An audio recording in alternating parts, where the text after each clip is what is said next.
Joining me now is Governor Chris Sununu of New Hampshire. Governor, welcome. Thank you. Why stay closed? Well, it's not a matter of just staying closed and staying open. It's not really a binary function.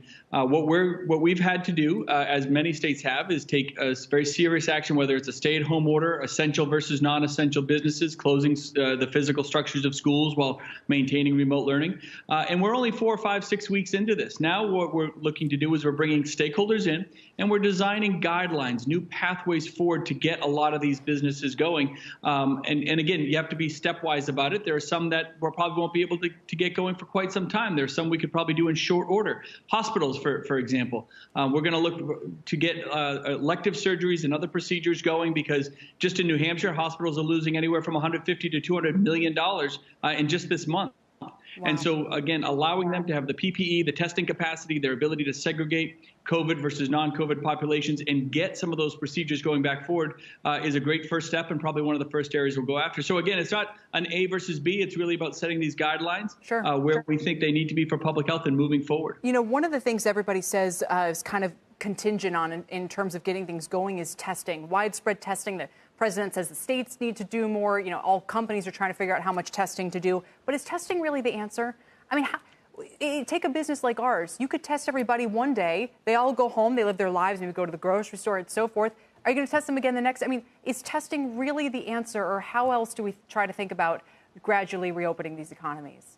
Testing is a huge part of the equation. Just to your point, it isn't just about giving one person one test and sending them on their way and saying goodbye and good luck. It's actually having enough to go after those high-risk sectors. So maybe it's long-term care facilities, hospitals, high-risk areas, social services, folks that are going in and working one-on-one with kids or families with issues of child abuse or domestic violence or whatever it might be, prevention services. A lot of those require one-on-one services. And so, again, you want to be able to let people know that if and when they may come in contact with somebody, that you can test them. They won't be quarantined for 14 days and get them back out there. That's a giant workforce issue, to be sure. The antibody test, which is starting to come online. I believe the FDA has now approved 4 of them, if I'm correct.